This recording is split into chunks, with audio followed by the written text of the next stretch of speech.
Good morning, good morning, good morning, good morning, good morning, good morning. Which is, of course, a variation of the seminal Beatles tune, Good Morning, which my version of it, which is obviously nowhere similar to the Beatles version, is what I've taught my African gray parrot. So he sings good morning when he's ready to get up in the morning because his cage is covered.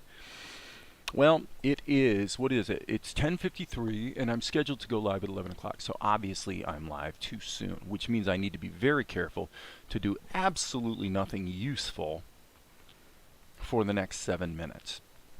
So with that in mind, what I'm going to do is just go back over here and do a little review. Well, actually, one might wonder why I didn't live stream yesterday, and it's not just the fact that we have visitors from out of town and whatnot, which we do, but I had mentioned a couple days ago and earlier that this week I needed to get together the deliverable assets for my feature film Clerical Errors. And so I spent a good bit of time yesterday, really, and the day before, getting all kinds of things together, like making sure the trailer was in the correct format,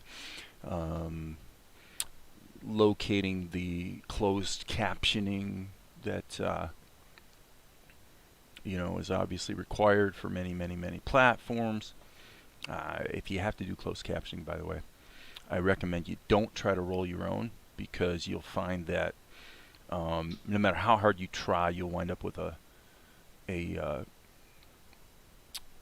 document that's not compliant. At least with Amazon, they're super picky. So it's going to cost you about $1 a minute to get proper closed captions generated, and that actually worked out really well. So for this movie, it cost about about $100. It's a 90 to 100 minute movie, so it cost about $100 because it was on Amazon for a while. But anyway, this is what I was talking about. The good news, one thing I found that was really, really awesome, I have to compliment Krita for this, is that, that's not what I meant to do, is that its handling of Photoshop PSD file is just as good as advertised. So this DVD wraparound has a zillion layers, and here in Krita, I believe 4.4.3. Yes, flawless performance, really, really performant, and it did. And then I reopened it in Photoshop after making some changes. Everything transferred beautifully. So I have to say, if you're needing to work with PSD files and you're really not into doing that Adobe thing, then this is a valid option. And actually, now that I'm here, there's something I just thought about. That I gave them the DVD wraparound. I don't think I ever gave them the movie poster. So while I'm thinking about it, sorry about this, guys, but I need to check my deliverables over here on my other screen, and we'll get to the cartoon stuff here in half a second. But boom, let's jump over here. And what I wanted to check was in my BMG deliverables production assets. Actually, it would be marketing assets. We got the DVD cover art. High-res production skills. Okay. So actually, I'm going to send Alex an email right now. Just noticed I did not include PSD of the movie poster, just the DVD wrap around. So let me know if you want that, and I can get it over to you ASAP. Well, I don't think the deliverables list included a movie poster, because a lot of the movies they're distributing are never, they never make it into the theater anyway. other than the way mine did, which is kind of like in a local theater. This film, I think, played for 3 weeks in the theater, you know, compared to Healed by Grace, which was actually in there for 5 weeks. Pretty long run. Okay, so that takes care of that. And anyway, the other thing about Krita, by the way, that I wanted to mention, a couple things. I downloaded the latest Krita beta, okay, version 5. And it looks like what we have in the animation department is an okay start, okay? So I'm going to explain this real quick, what I'm talking about. It has always been true, and by the way, this is what I was trying to do earlier. I want to reduce my thumbnail sizes again to a more manageable size. Okay, so if we were to, let's create a really quick cartoon character, and just for lack of a better idea, and as soon as I figure out why my brush seems to be doing nothing, what's going on here? I'm seeing nothing. I'm going to put it on another layer, and I still have nothing. Okay, well, Murphy's Law of all the stupid stuff Dave has to deal with certainly does suggest, there we go, I had it in alpha mode. Boom, boom, boom, boom. Let's start over. Okay, so I'm going to do this as simply as possible, actually. So I'm just going to draw a circle and a couple dots and make a happy face. Okay, now what I'm going to do is add another layer and add a flesh tone as a fill. Okay, so I'm going to put this below this, and so there we go. And that's fine. That's good enough for demonstration purposes. So what you find in Krita is if you're going to do animation, and you wish that you could do the kinds of cool things we can do in Tahoma or Opentoonz, then one of the things that you're going to bump into is, hey, good morning, Tom.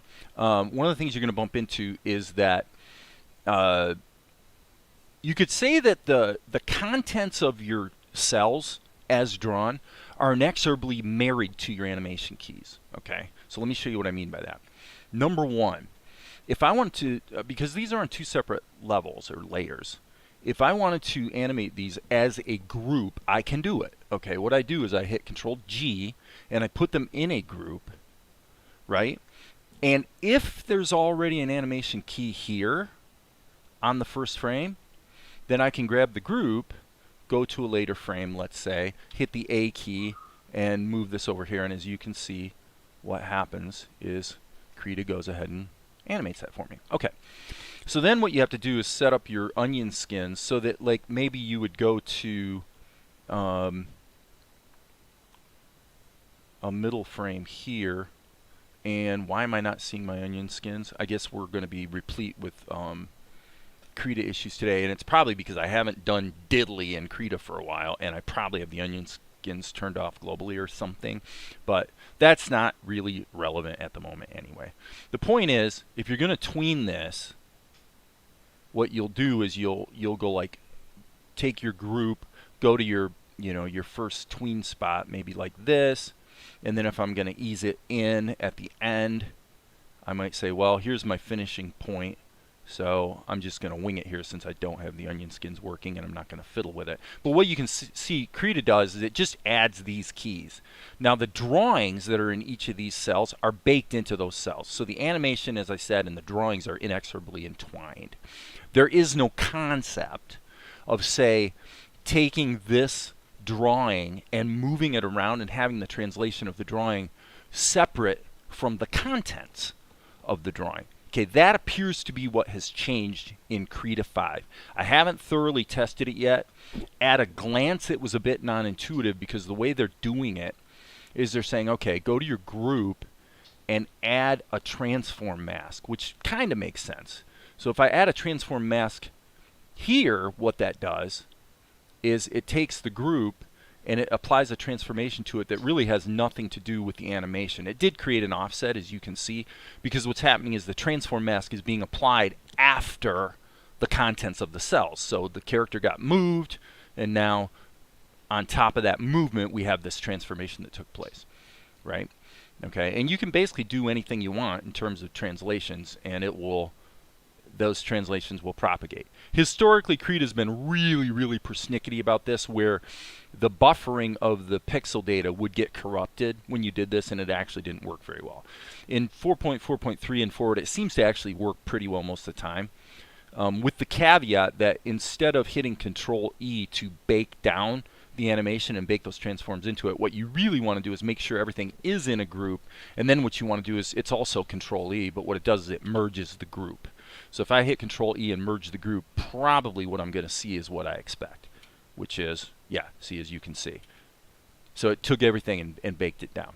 So what we have with Krita 5 ostensibly is the idea that you can apply that transform mask, but then you can go into the animation curves and actually animate things over time, presumably separate from the actual pixel data that's baked into the frames. In that scenario, what you'd be able to do, theoretically, is you'd be able to remove all of these keys, add a transform mask, and just animate the mask, and you only have one drawing. So that's a definite move forward if you're a Krita fan. And as far as I can tell, playing around with Krita 5, it didn't seem to. I don't think I made it crash. Now I was using the app image on Linux, so you can try it yourself. But Krita 5 beta is out. It's no longer alpha. It's now beta, and you know, so for me, one question would become, well, is that exciting? Are you going to use those transform masks to be able to do more interesting animation in Krita? And my answer would be probably no way, because A, if I'm going to, if I want to do that type of animation, it's way easier for me to just hit the A key, hit Control C, and literally paste it into Tahoma. And now I've got, you know, just cut it to the clipboard and paste it into Tahoma, and all of the capabilities they're building into Krita have already been present in Tahoma forever, and so why would I want to do that in Krita? There might be, hey Spider, good morning. There might be some scenarios where I would want to, though. I mean, here's the dirty little secret about Krita from my perspective. I really like working with Krita when it comes to, if you wanna get your art and your look dialed in quickly, things like for example, if I hit the B key, let me grab this ink brush and just kind of make this bigger. Let's say I wanted to add a shadow, but I just want the shadow to be baked right into the character. Well, I might pop this into overlay mode, turn the opacity down, and then turn on the alpha lock, which is kind of or preserve alpha is what they call it, which is what got me in trouble there when I started. And then I just go like this, and as you can see, you saw something happen, but it's hard to see. I need to make this like a darker color. And I can add a tint to it if I want, since it's in overlay mode and it's going to interact in a certain way with the colors. And so as you can see, I can add or build up, you know, shadows. So things like that are just really, it's just nice to be able to do it really quickly, right? And then you know, animate from there or whatever. The other advantage Krita has, in case you wondered, and the biggest reason to consider doing cut and paste from Krita to Tahoma, is basically the liquify tool. The ability to take your character and then do things like this, right? Just very, very fluidly squash and stretch that character around.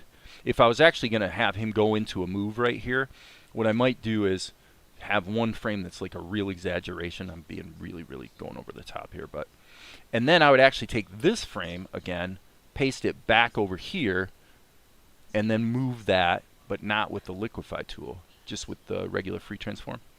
Go ahead and move this to its finishing spot, and so then you get something like this, see? And that looks pretty cool. That's not easy to do in Tahoma. Now you can kind of sort of do it with the plastic, with the plastic tool. And you can also do it with a selection where you grab the corner of the selector, and as I've demonstrated a couple times in the last couple days, you hit the control key, and then you can kind of stretch each of the corners and deform the box. What I'm talking about is tantamount to the following in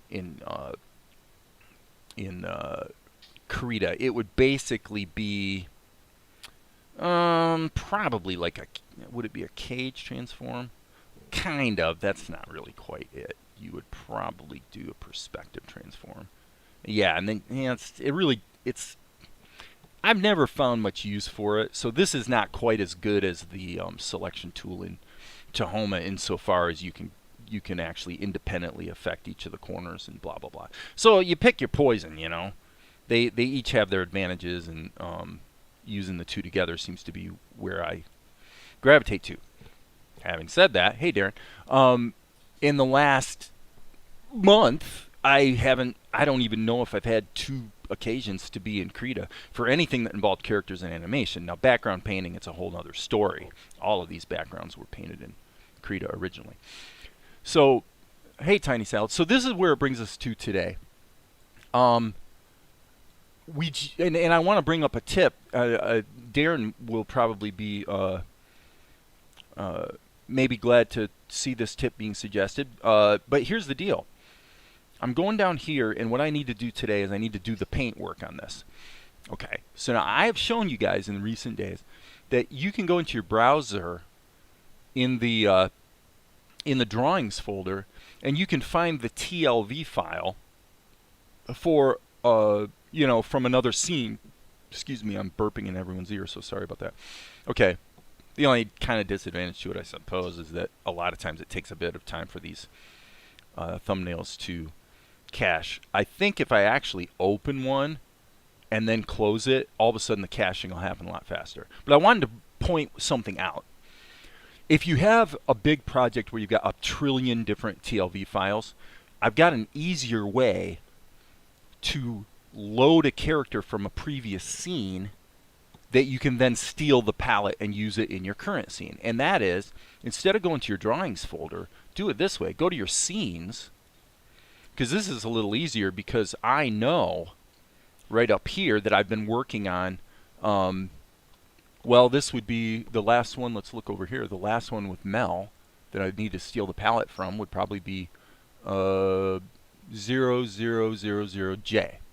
Okay, so if I come back over here, I need to probably delete all these backups because I got a bunch of file names that begin with a tilde. So you'll ignore that. Ignore that little point. But since I know it's highly likely you don't know the name of your TLV file, okay? Because Tahoma will name it for you, which is usually a good thing. But if you, but on the other hand, it's kind of highly likely that you'll know the name of your Toonz file. So for that reason, if I go over here to my Toonz files, I can see all the scenes that I recently worked on. Now, number one, I can just open them. Okay, sorry. Unlike the TLV files, I thought it was going to give me a preview. Actually, what it does, here's what it does. You can preview it here, if you can believe that. Not that useful, but not horribly unuseful either. But anyway, I want to steal the palette. So I just double-click the other scene, and look what happened. That scene got inserted in this scene as a subscene. So now all I need to do is just go into the subscene and snag the palette.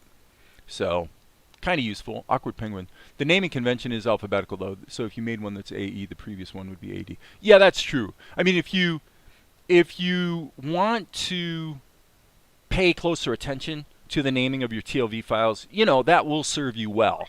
It's a little confusing in Tahoma or Opentoonz for the simple reason that the naming of the columns and the naming of the commensurate TLV files, they have no relationship with each other. So you do have to kind of pay attention and like go into your level settings. Boom. And then you can see the location and the actual name of the TLV file. So, all right, so now this, let me see what we have here. I want to go up to the top. And okay, it looks to me like I followed up. So let's try this one more time. Let's go back to the K. Yep, I'm going to discard changes. I made a little boo-boo, I'm pretty sure. So I think what I needed to do was load as subscene. So you have to specifically load it as a subscene. So I apologize. What just happened was it just closed the scene I was working on and opened the other one. So that's really what I wanted to do. Do I want to import it or load it?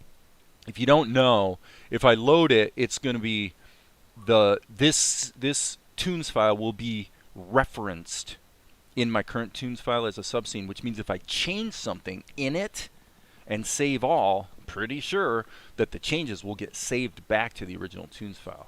Not 100% sure of that. But if you want to play it safe, import it. And then effectively what just happened is Tahoma made a copy. Okay. So with that in mind, and by the way, I notice here also that it loaded it on the frame that I happened to be on at the time. Okay, so now what I'm going to do is I'm going to move this way back here. Well, that was a little counterproductive. I'm going to hit Insert, move this over a skosh, and then move this here. So I'm basically putting it under everything else. Making sense? Hope so. Okay, my bottom line point was that if you want to get at the palette of from a previous scene, you may find it easier to just load the tunes file as a subscene. And then what should happen now is I can go here and steal all these colors from Mel, and we're going to find out right now if there's a hiccup. And the hiccup would be that somehow you lose the ability to cut and paste if you're rising up out of a subscene. I have no idea. So let's find out. The way we'll find out is we'll go over here to the current scene of Mel. I'm going to go ahead and turn this one off. And what we should be able to do here is just hit Control V. And there we go. Okay, so it inserted all of the colors. It's interesting that it actually did insert them. It put them in the same indexes. It's interesting. Maybe it was because of the color I had selected when I did it. Not sure about that. If Darren's here, he probably knows. So since the new colors were inserted between the prior colors, basically between these two, it could be that that's going to mess up the indices of the coloring on this level. But I don't think I have any color in the level yet. Nope. I have this color, and the yellow is actually in a different level. So it looks like I'm safe. Everything's good, and now I can get on with my paint job. So, okay, so in my 5-minute, the naming convention is alphabetical though, so if you just made one that is AE, the previous one would be AD. Cool, helpful. In my 5-minute project, it has worked, though you're right about a much bigger file than that. The name is also on frame 1. Is it not? That's a great, yeah, actually it is. There it is. Great point. Thank you. That's a very good observation that I should have thought about. So, well done, my friend. Well done. I think, right, okay, so Darren's saying that's why it got inserted. But it looks like what Tahoma did, however, was go ahead and adjust all of the other indices.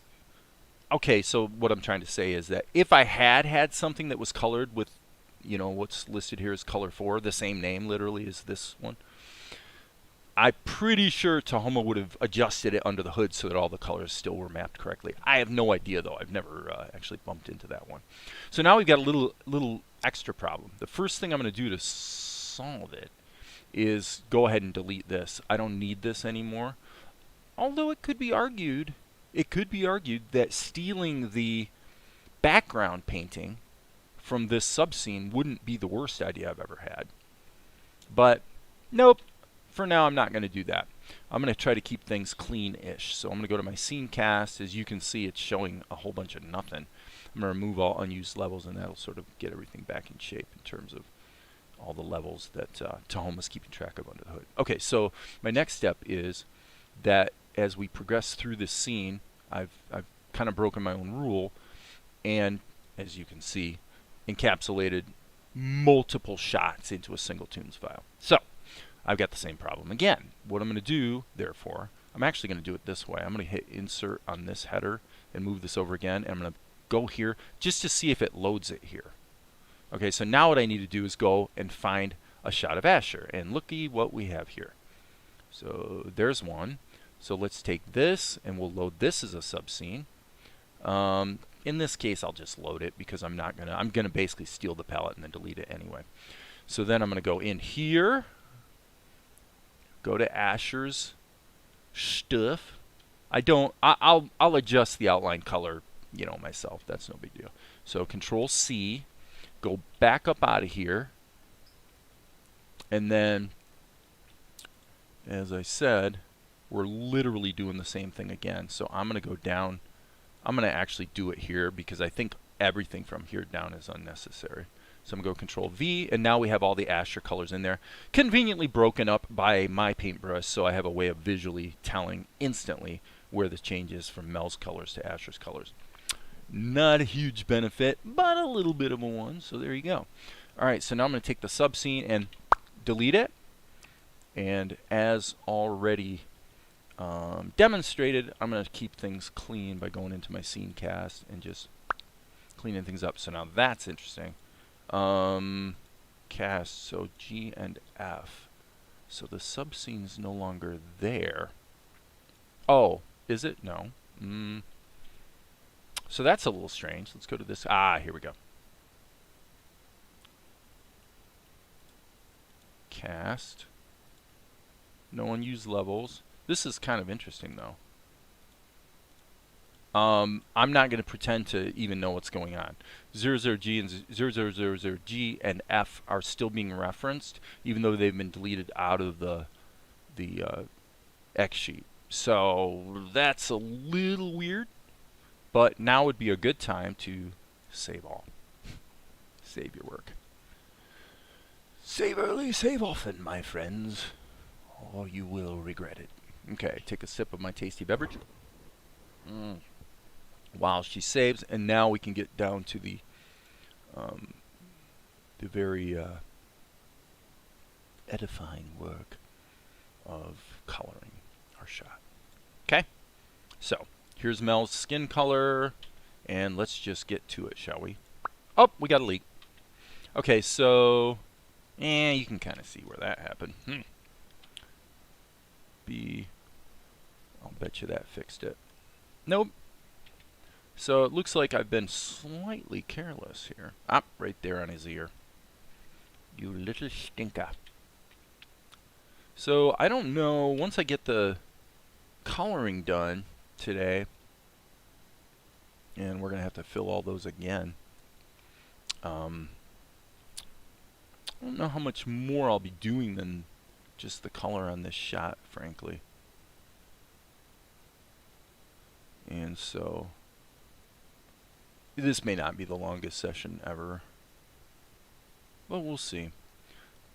Well, because once I get this done, actually, the next thing on my agenda is to lay in the voices and actually complete and write the musical score, frankly, for the first 5 minutes of the show, because I've been talking about just releasing the first 5 minutes as kind of a teaser right here on YouTube. So in order to do that,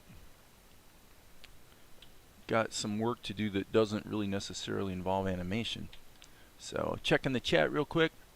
Now check the scene cast after the save. Okay. Okay, we'll do right now, man. Excellent thought. Scene cast. And it looks like, you know, it does look like G and F, the scenes that were loaded, are still being referenced. So I really don't have a clue why that would be, since I did delete them out of the X sheet. So just to be absolutely clear on my due diligence, I am going to load a second X sheet and just look at the whole doggone thing and make sure I'm not missing something. Having a bit of a stupid attack. And it doesn't look like I am. Looks like everything's exactly as advertised. So yeah, it is a bit odd, but nothing to overly concern ourselves with. Okay, so got to get his arms, and just going to toggle back through these frames again, and I think I'll just do this one body part at a time. Okay. So somebody out there is going to say, why don't you use frame range? You can use frame range if you like frame range. Go for it.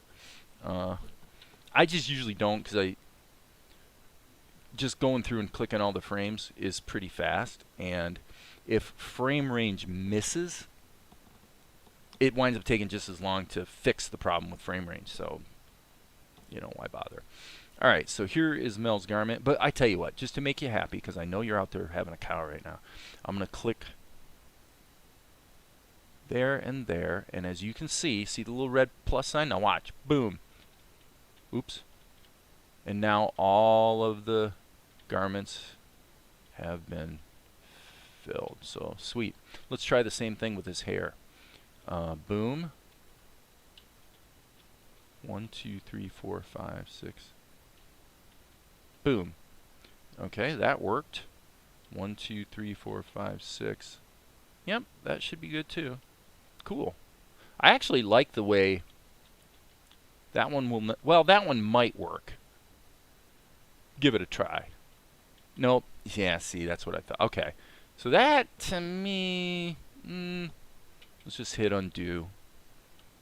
So I can get away in this case with doing the first 5 pictures like that. And that didn't work either. Well, as I said, frame range tends to be a little hit and miss. So if I would have just done this in the first place, it would be done. So, as I say, pick your poison. Okay. Here, by gum, we should be able to get away with it yet again. Well, maybe not. Actually, we've got that leak, so yeah, forget that. Let's just do this the hard way, because it turns out the hard way might be the easier way. There's your problem right there. And F key. So, I'm actually quite happy to be getting back to animation today. I was doing all this busy work on getting the deliverables for my movie packaged up and out the door, and it's kind of like, man, I'm looking forward to getting back to working on my cartoon. So, boom. Up. Wrong color there, Jack. Boom. So, yeah, I would call it, the thing about it is, not to be too snarky here, but what you find is in the YouTube space, or in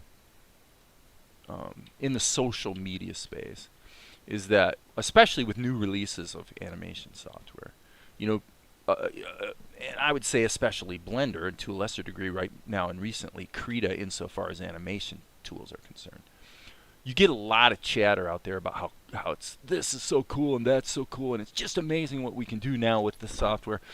And those things are usually being said by people who haven't actually tried it. So they'll tout the new features, that have been talked about for weeks and months, without actually diving in and finding out that maybe they don't necessarily work as well as advertised. And frankly, that's usually the case. And that's understandable. It takes maybe a couple iterations of your favorite software for them to sort of get the bugs out and whatnot. So when it comes to Krita animation tools, I have a very jaundiced attitude about it, because there's no way. Basically, it's going to take them at least 5 years from now to catch up with Tahoma. So until the point in time that they have caught up, it's way more effective to just cut and paste Krita art into Tahoma. Just by far a more effective and less maddening, frankly, workflow. So that's what I do. All right, so now we're up to Erasure. And so we'll go down here, and let's see if we have any leaks. Nope, that's good. And that's actually a repeat of the earlier sequence. That looks good.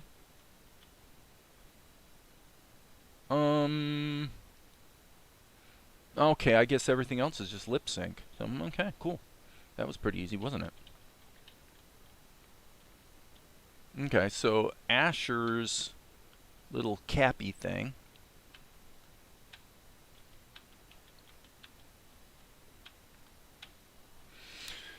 And his garment. Okay, so I'm working backwards now. And again, hopefully we won't smack into any leaks, but if we do, we do. None so far. It's a good day. It's a good day in Mudville. Mighty Casey has not struck out. There's our first leak. Undo. There it is. I see it.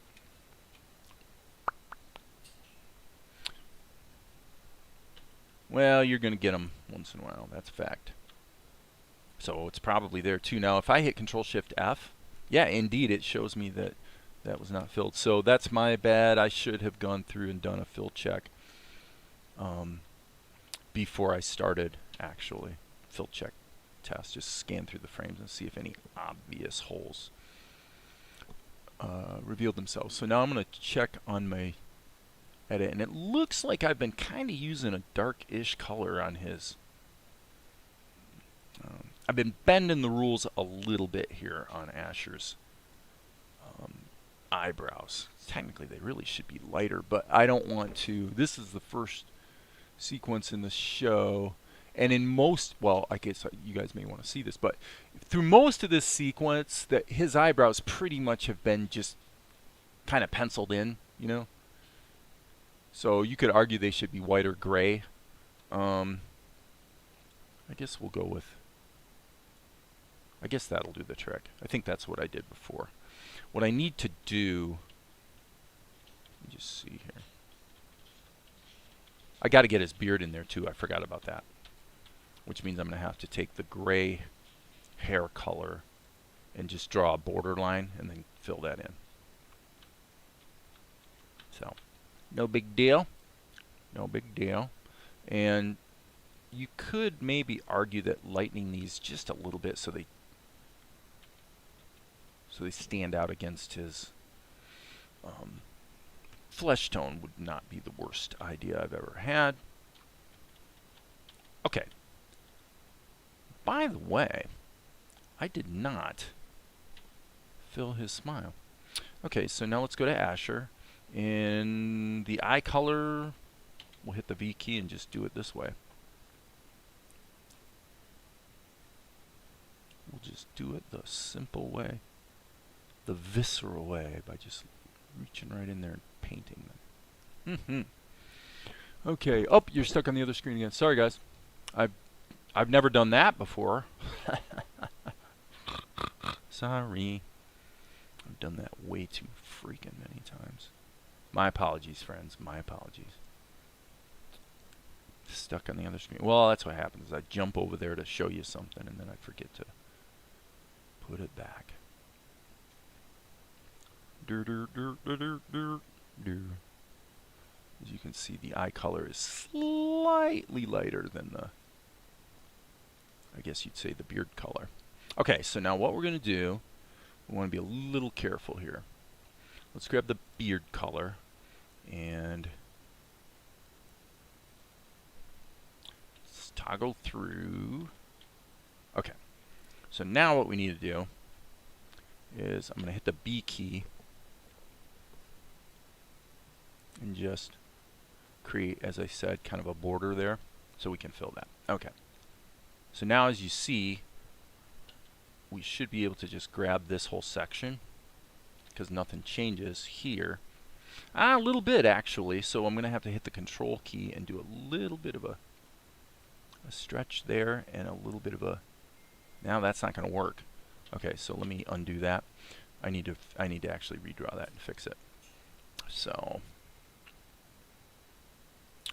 no big tragedy. It looks like here that is not the outline color, so I've got a little bit of confusion here in terms of what my outline color is. There it is.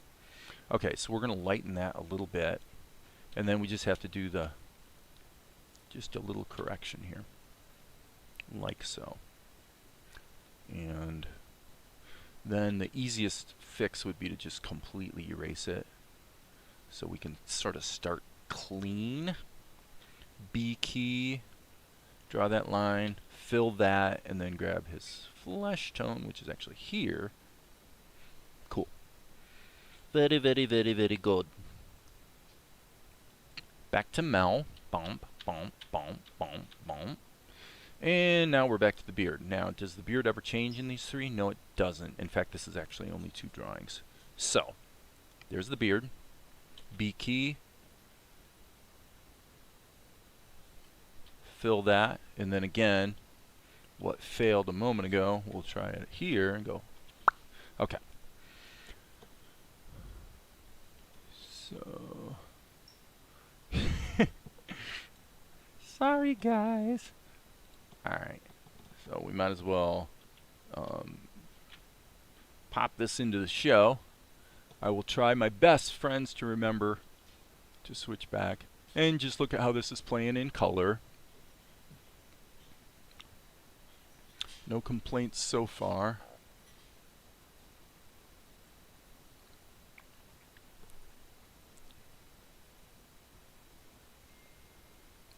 All right, Melchizedek. It's time you finally learned the truth.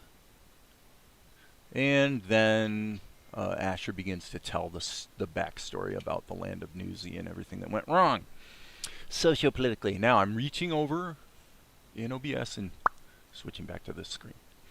So now you guys are not going to have to suffer my stupidity any more than is strictly necessary. Okay, here we need to smack that up to full. And we also need to do that. Okay, so now insofar as backgrounds are concerned, there's basically 2 ways we can go. I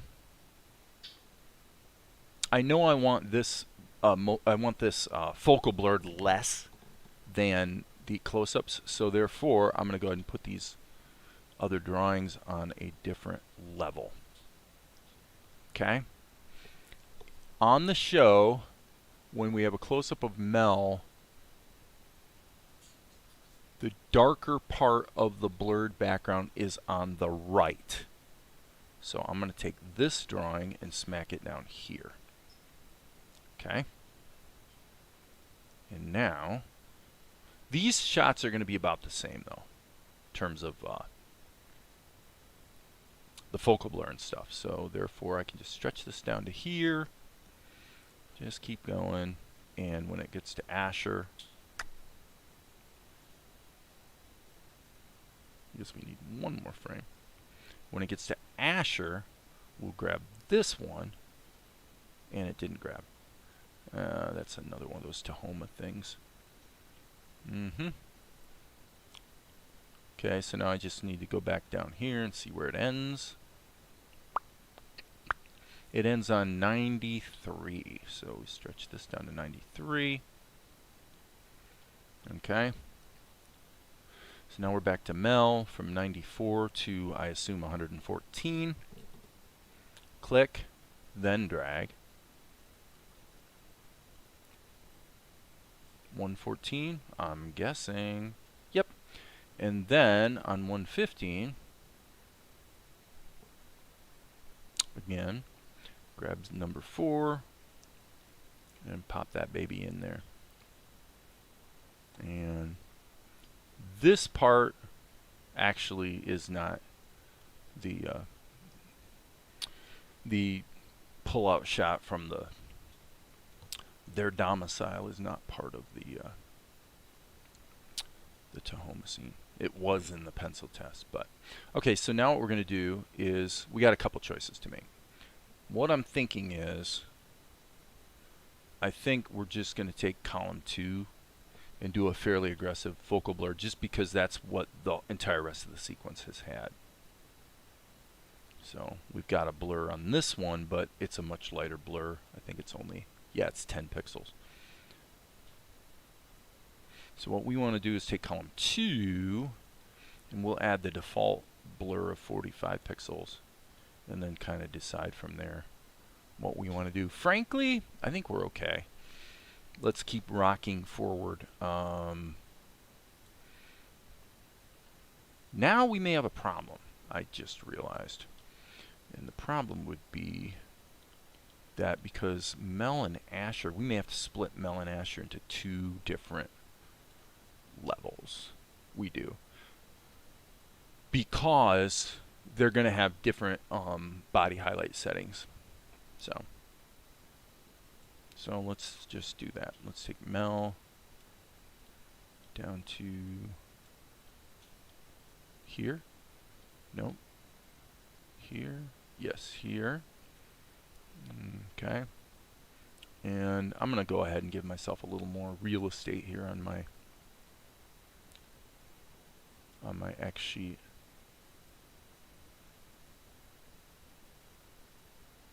And is that where we switch back to, no, yeah, actually, this is where we switch back to Erasure. So let's take this cluster of cells here and just move it over. Okay. Melchizedek. Okay, there's Erasure. So we'll take this sequence as well, move it over, and I guess we need this one as well. So we'll smack that over there. That should be Mel, and it is. Okay, now we can give different body highlight effects to each of these two levels, which is going to be, I'll just go ahead and name these since I'm feeling frisky. Erasure. Mel and Erasure. Okay, so now, what do we do? What do we do? We hit the F3, and here's Erasure. Let's just spread things out here a little bit.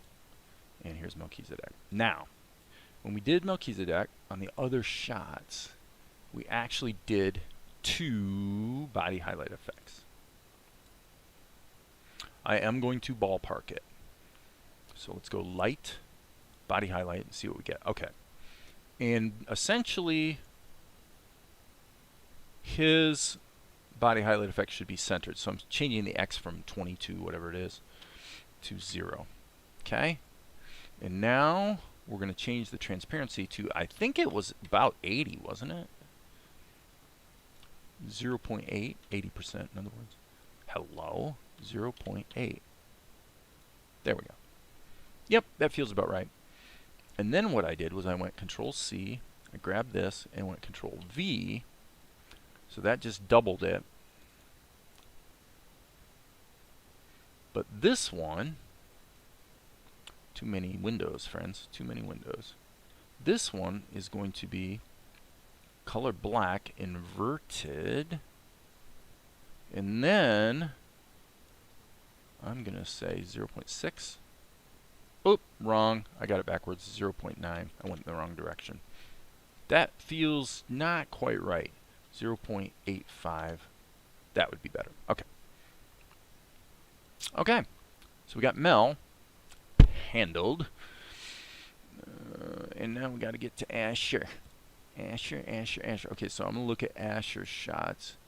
It looks to me like on Erasure shots, which I'm looking at over here, we go ahead and have the offset on the body highlight effect. Boom. Insert effects, light, body highlight. Okay.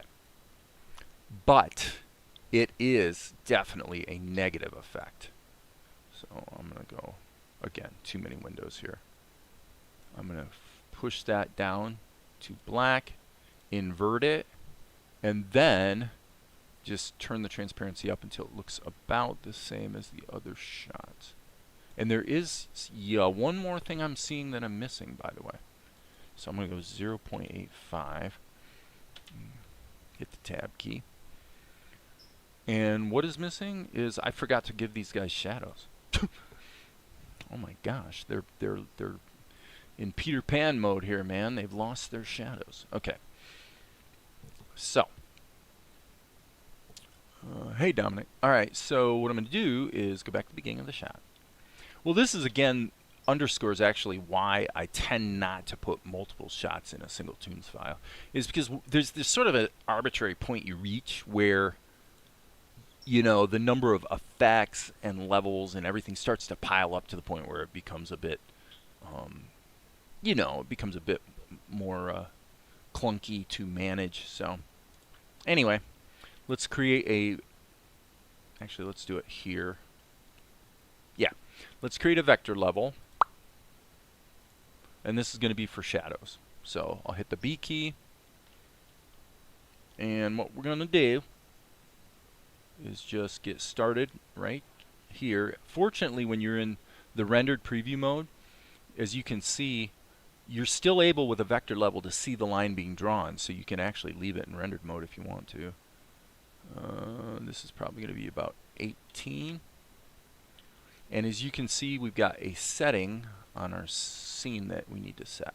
So let's go to our scene settings, and we need to make sure this enable column color filter and transparency for rendering.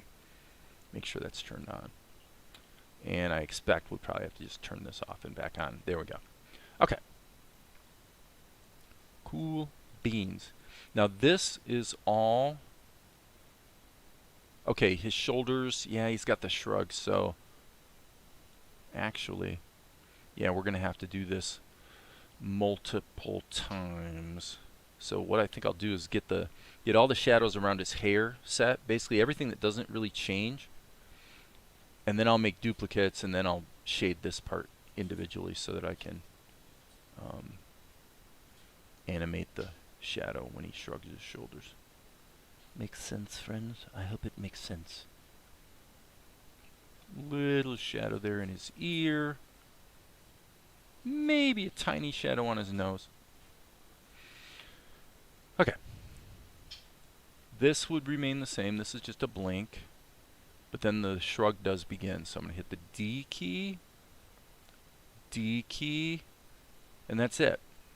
Okay, so here we need to put, we'll just go 1, 2, and then we just kind of feel it. Just kind of feel it. As Sam Cooke would sing, don't fight it. Baby, feel it. Mm-mm. Don't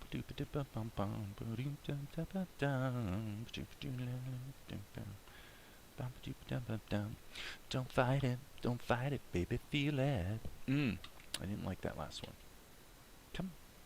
Come. Oh, there we go. Little better precision.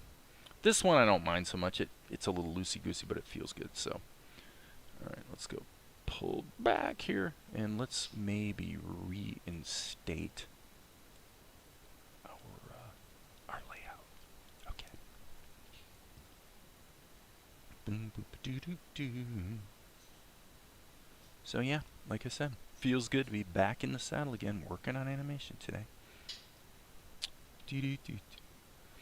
I see your work is coming along, says Soda Pop. Good job. Thank you, Soda Pop. Thank you, thank you, thank you. I am coming along.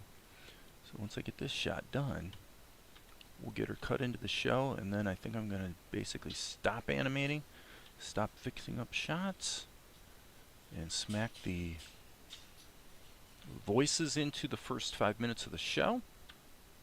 Fortunately, I get to perform most of the voices, not all of them. I'll have to get some of my actor friends to help me out a little bit on a couple things. Now, Natalie actually did do the voice for Tianara, and it sounds great. I really like her as Tianara. I wasn't sure if her voice was going to work for Tianara, but it turned out it really did. So, I'm like, okay, if it ain't broke, don't fix it. And when you can use your daughter for one of the voices, well, you know, that's kind of easier. But she's actually got a wonderful voice. A wonderful voice, I say. Really good singing voice, especially. Do do do do do do do do do do do do do. So, but I'm gonna wind up being Mel, and I'm basically doing the Billy West thing, like Billy West did on Futurama. You know, where he's doing. Oh, he's doing Zoidberg, you know, and he's doing Professor Farnsworth. Good news, everyone. So I'll be Melchizedek, you know, kind of talking like this. You know, this is kind of this voice. Then, of course, I'm also the voice of Asher. And I fully expect to be the voice of Golek as well. Other voices are up in the air. Other voices are up in the air, my friends. Up in the air. And then I'm going to have, oh, more fun that I should be allowed to have. Going ahead and doing the musical score on the first 5 minutes of the show, which will be a great opportunity to sort of establish some of the thematic ideas that I'm going to be probably playing with throughout the show. But mainly it's mainly timbral. In other words, figuring out what this sort of cast of instruments is going to be, you might say. Sort of getting that established. Okay. Now, I thought this was going to work, but not so much, so I'm going to go ahead and hit the C key. No, actually, let's do this with the S key. Let's just do it this way. So what I was talking about earlier is taking your S key, but then hitting Control. So you can really stretch stuff around. It's not as powerful and useful as the liquefy tool in Krita, but it's pretty good most of the time. Yeah, that worked. Okay, so then we're going to have a repeat of frame 2, and then we're going to have a repeat of frame 1. Is that right? It actually looks like... Okay, I see. I'm looking at the wrong thing. I am being a silly goose. Okay, that's the eye blink. Up. Okay, so this needs to be removed. Control X. And then this, I believe, so we're going 24, 25, 26, 25, and then 23. So 23, yeah, I was correct. This is 1. So that needs to be deleted. And Control V. Did I get it? I did. I did. Okay, how can he... SP, he's going to record the voices after... Oh my god, no. Seriously? No. Auto lip sync? No.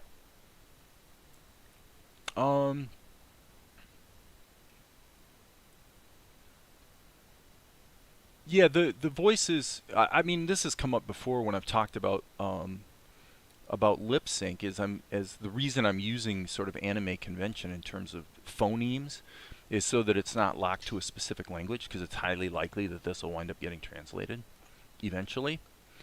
And so yeah, the auto lip sync to me is not a particularly compelling feature.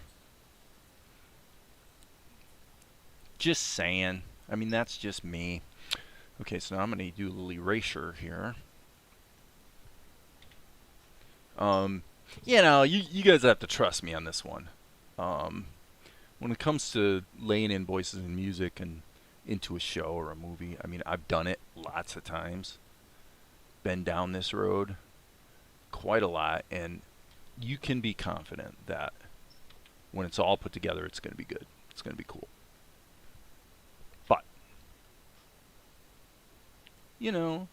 that may be a mostly private pursuit. I don't know that I'm going to necessarily do that publicly. I got to erase a little more here. Those lines decided to stick around. So Tom's question is, am I going to basically do the Wagner thing and use leitmotifs to call to mind given characters? Let me put it this way.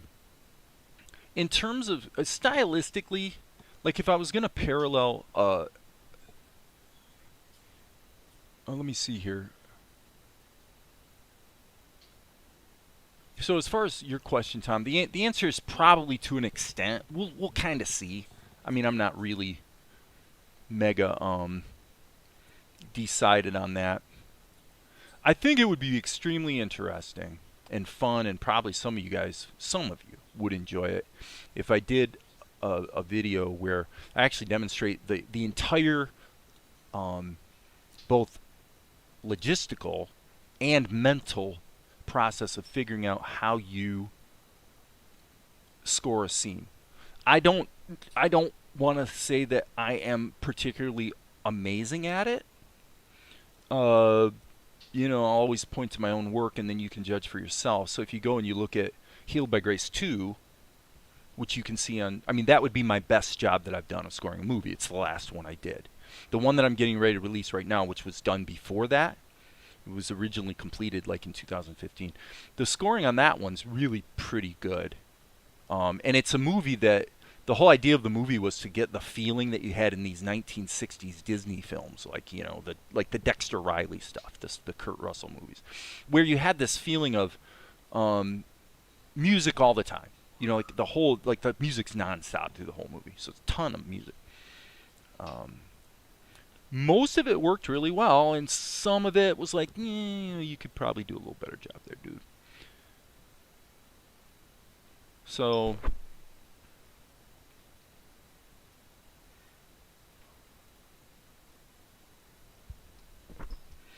I want to have a try with that sometime. Haven't had a chance. And by the way, Darren, are you referring to scoring, doing music stuff? Is that what you mean by try that? I don't know what you're talking about, but that would be pretty cool. So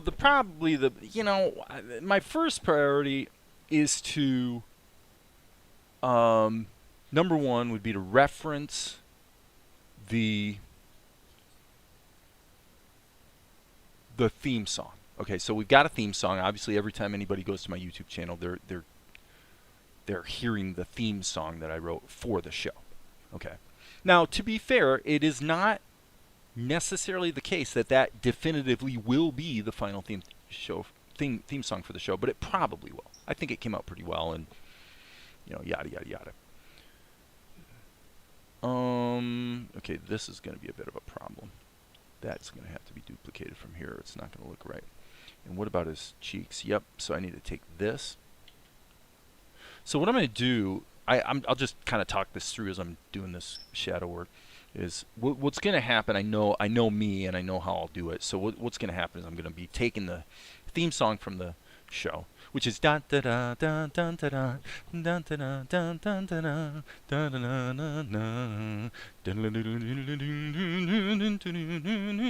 Okay, so that's a.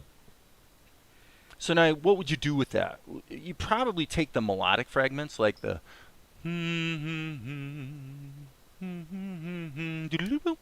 Right, you could have a theme like that right at the beginning of the show when the show starts. So you come over here.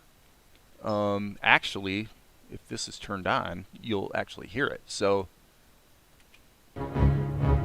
you've got this kind of a right. So now you've got a melodic idea.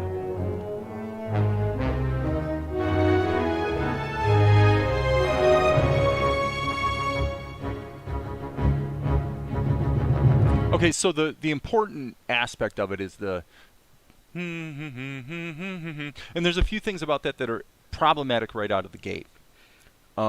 Which is that, number one, it's essentially a minor theme. It's not major. And there's a lot of things in the show that really want to be a little more up and happy. So one thing I would be thinking about is how that melodic idea, that actually fits into the relative major key to the minor key that it was written in. If I remember correctly, I think that was G minor. So G minor is going to be B flat. All right. So then you'd be looking at B flat as a potential major key. So that's number one. That's one thing I'd be looking at, is how can I use these melodic fragments to give a little bit of a sense of continuity, throughout the show. That would be one thing to think about. The other thing I'm always going to be thinking about, I tell you this, guys, this is the thing that is really, really, I'm looking forward to enjoying the challenge of dealing with this way. I'm thinking about the music the same way I think about the animation. Okay? When you're telling a story visually, every, okay, it's hard, hang on a second, I gotta grab these guys. Everything that happens has a tempo. Okay, so now let's see here. You guys, who's watching today who considers themselves to be musical? Like, if you're a musician, chime in the chat. Say, yeah, I'm a musician. Or even tell me more. Say I play piano or I play guitar or I took piano lessons when I was a kid or just something. Give me an idea of how musical you guys are. Or is the whole idea of the music just a complete mystery to you and you guys don't have a clue? There's no right or wrong answer, but I am curious who I'm dealing with here because it kind of informs how I talk about it to a degree. Okay, so this is going to be Control X.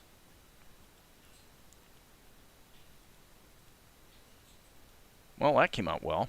That was stupidly easy, wasn't it? Excellent. Okay, so nobody's chiming in, so I'm not going to say any more about it until somebody actually weighs in with some sort of... Give me a sense of, are you guys somewhat musical or not at all? Or and I'm not at all is a fair answer. Just so I kind of know who I'm dealing with here. The short answer to Tom's question is, am I going to use leitmotifs to call to mind? Like, for example, if we have a transitional... If we have a bumper, okay. So if we have a bumper into, let me actually go grab my guitar and I'll show you guys a couple things that I'm thinking about that may actually be helpful. Okay, so hang on one sec.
Okay, so, and I don't know, I gotta make sure my microphone line isn't, so here's the old battle axe.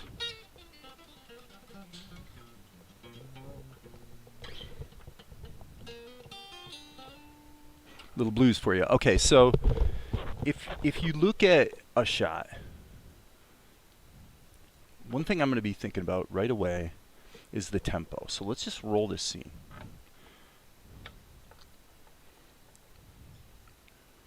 And because I don't want to get bogged down in a preconceived idea of what the chords would be. I don't want to get locked into an idea too quickly about chords. I don't necessarily want to get locked into an idea about melodies either. The most important thing by far that I would tell, again, to any young student, if I was teaching somebody to play guitar, for example, I would tell them, if you're playing with a group, if you play a wrong note, so if I play a D chord, and then I accidentally add the G, okay, let's say, or if I leave the F sharp off, what you're going to find is that's going to slip by in the group. Nobody's going to notice that. Nobody's going to notice the bad note unless it's a really egregious half step off. Okay. However, if you're out of time, everyone will notice it. Okay, so it turns out that the rhythm is the most important thing. Getting the rhythm and the tempo correct. So and in your mind, that is all you need because I know that the theme song for the show is da da da da da da da da da da da da. The melody doesn't matter much. And in fact, there could have been a million different melodies that I had chosen, and they would have probably all worked and felt very similar. Okay, that's why if you get into a lot of dissonant arrangement that's at the right tempo, where you're just literally slamming your hand on the keyboard, you can create something that if you took some of the action sequences from the Indiana Jones movies and you actually just totally randomized the music in a way. to where it was like not at all what John Williams wrote. What you find is, for the most part, it still sounds pretty similar because the whole thing is just a bunch of dissonance, right? So these are the sort of things you keep in mind when it comes to action and whatnot. But okay, so let me look here. I'm going to quick look at the comments about the music stuff. You've messed around with some DAWs. Nothing great came out of it. I know, Tommy, you'd been talking about, weren't you the one who was talking about using Fruity Loops or something? MIDI keyboard. Okay. So Yash Pawar tried learning music theory and messed around. I wouldn't say. Okay, LMMS, which is essentially the open source version of Fruity Loops, more or less, is what it's trying to do. Okay, yeah. Okay, so so what I'm going to be thinking about is, number one, I want to embrace limits. So the first thing is, I already have an orchestra set up in my DAW, which is Reaper, which is the exact orchestra that I used to create the theme song. Now that doesn't mean I'm going to limit myself to that, but I'm going to try to stay pretty close to it and see how that goes. All right. Stylistically, I'm thinking that I want to favor very clean, simple, you might say easily grokkable melodic ideas. So I don't want it to be too thick. I want it to sound like a small combo. I want it to sound like a lot of solo instruments that flow in and out of each other, as opposed to a lush arrangement. The theme song is obviously fairly lush. Okay, so, but that's okay because it's a theme song, right?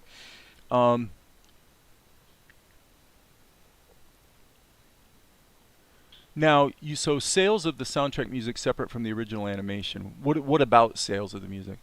That actually came up with my movie. This may not be of any interest to anyone, but if you look at the cue sheets that are required by ASCAP, so I'm an ASCAP member, okay? So for music royalty purposes, I'm an ASCAP member. All right? So I've got a movie that where I wrote all the songs, all the score, all the music's mine. Fairly successful movie, right? Healed by Grace. It's been out for 10 years. Despite the fact that all of the cues in that movie were registered with ASCAP, I have never received a penny in royalties. Music royalties they're a non-starter. You know, it's a total joke. And I could get into how ASCAP does surveys of major market radio stations, or how they really only pay royalties to composers who have music on TV shows that actually get on the big 4 networks. Like literally today, if you can believe this, even though everybody's not even watching TV anymore, they're watching streaming media. Yet, ASCAP is so far behind the times, it's ridiculous. So you can't make any money. So if you're gonna do the music for a show, you better get paid either for like in my case, I own the show, so I'll get royalties from the show, right? I'm not gonna get royalties specifically from the music. The music is my conceit that I want to create music that I think is good and I can be proud of in my show. So that's my thing. So anyway, getting back to the point is the first thing I'm going to look at is the tempo. You know, he's going, so I'm thinking this is a possibility.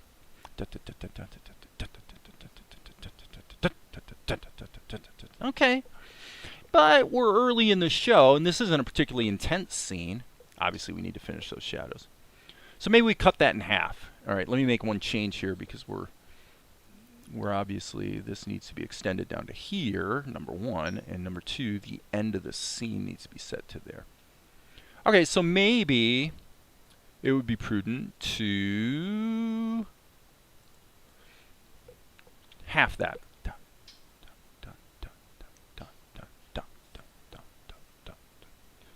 Don't care about the melody. Don't care about the harmonies.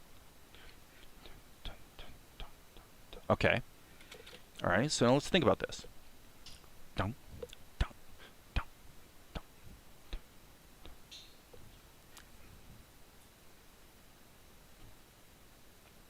So now you say, well, I want this to be thin, so maybe I got a little pizzicato thing. You know, I'm just playing here, so you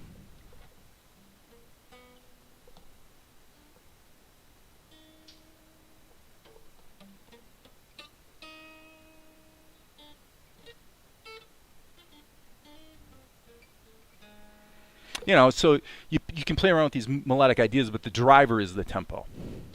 And since it's the beginning of the show, And we're a little out of place here because we're not looking at the whole sequence. So this is really a bit remiss. I started playing when I was in high school. So really we should be looking at this. And I'm feeling that same tempo, sort of bum, bum, bum, bum, bum, bum, boom, boom. I do want to Mickey Mouse it. I do want to Mickey Mouse it to a degree.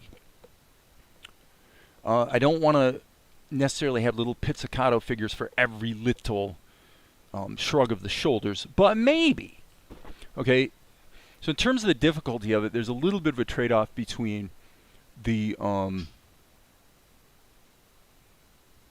what it costs us in Mickey Mousing, because there's more work to do, is offset to a degree by a thinner arrangement. So now, okay, well, I don't have a way to make it so you can hear it very well at this point.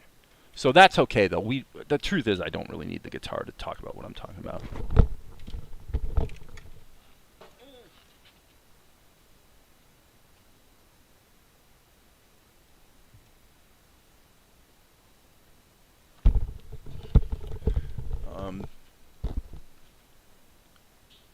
Okay, so meaning synchronized movement to the music. Yeah, and that's what I mean by Mickey Mousing.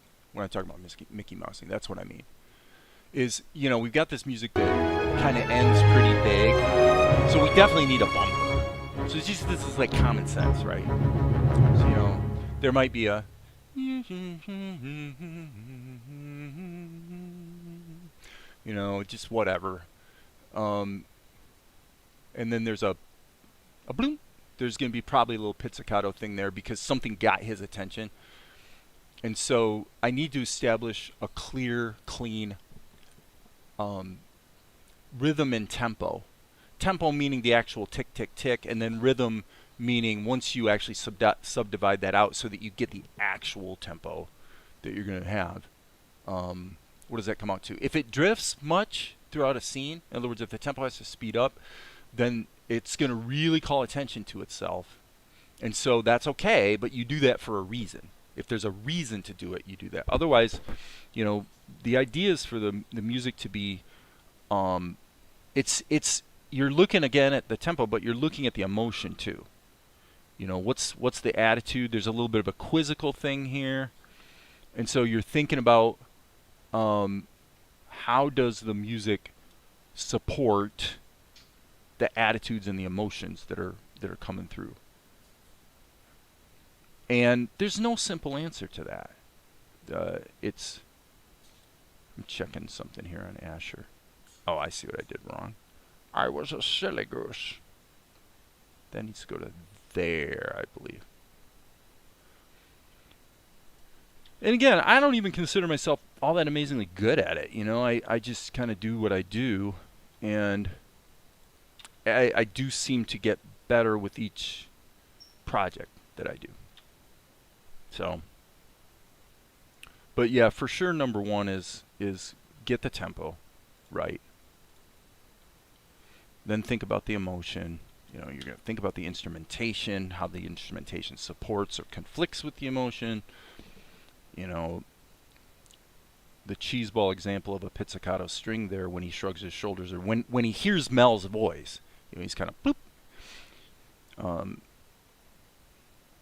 That's just that's like an example anyone can understand, right? Because you've seen it in a million shows or movies or whatever.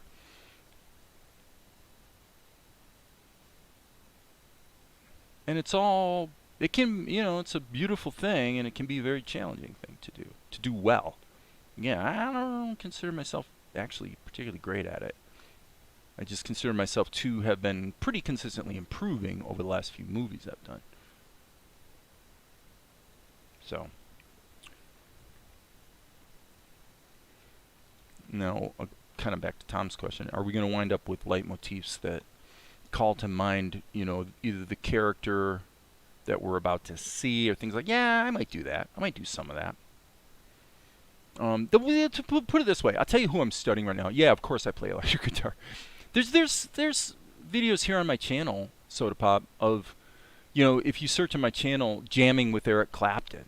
You know, there's a video called Jamming with Eric Clapton where I'm just playing blues along with Clapton. So you could look for that on my channel. But yeah, I play guitar and drums and piano or keyboard. I play everything, bass. Because when you're making radio jingles, it's way cheaper to play everything yourself than have to hire musicians for every little thing. So that's what I do. All right, I'm gonna render this, pop it into the show. The music thing is, it's probably the thing creatively that I've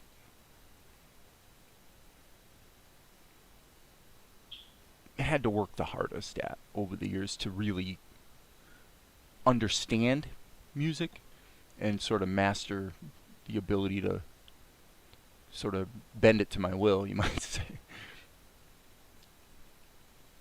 It's a real challenge, but it's fun. It's really a cool thing. So there's a if you is that right? Yeah, see, and I'm probably gonna have to come up with some sort of pop type thing for the show outro, for the ending of the show. And probably I'm probably going to do something pretty bombastic, I think. And I may listen to some of these shows like Naruto and say, well, what are they doing? What do they do? What kind of ideas are they playing around with? This feels pretty good.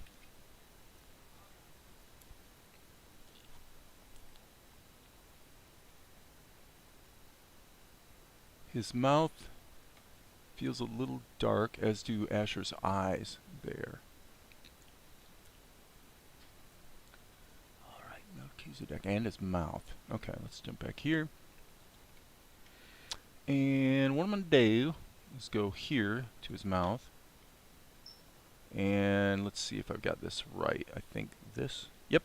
Okay, so all I need to do, hit the old G key and sample that color. And it's this one, and that would explain a lot. So that needs to be more like that. That feels about right. Okay, and let's go back here to his eyes, and I'm going to sample that color. And that's kind of strange that it's sampling color 0.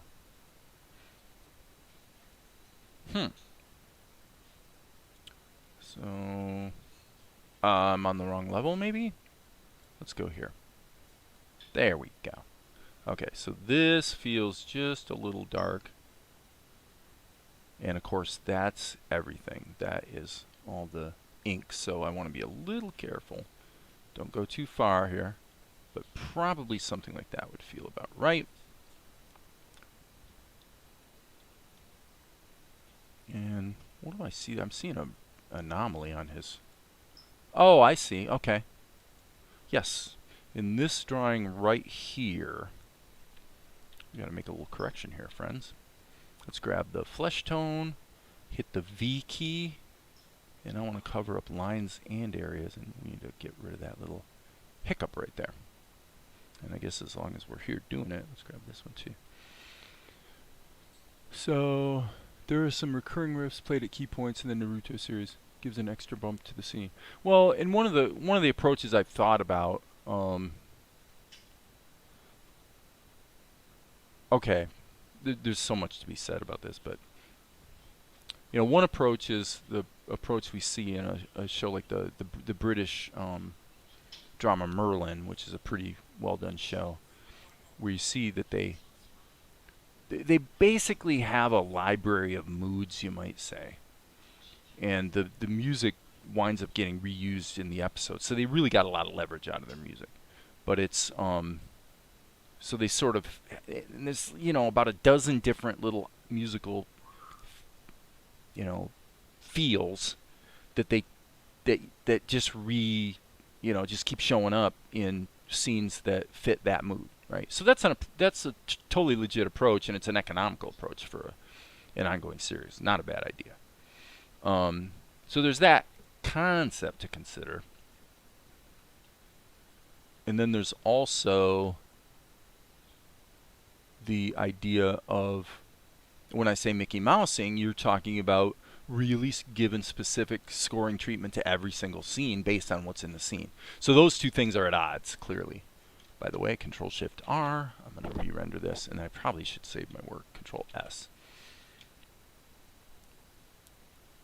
Those two things are at odds with one another.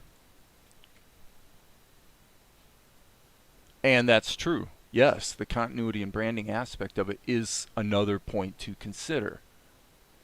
So in terms of like what I've been listening to lately that I find I like, that I think would be fun to have as a feel on this show, is the kinds of stuff that was being done by guys like oh gosh, Paul J. Smith, Oliver Wallace, Leigh Harlan, basically the early Disney movies. Because if you listen to their arrangements, sometimes they get pretty thick, but usually they're pretty small combos. You listen to the soundtrack from Lady and the Tramp, or, you know, even Cinderella, or, you know, Sleeping Beauty.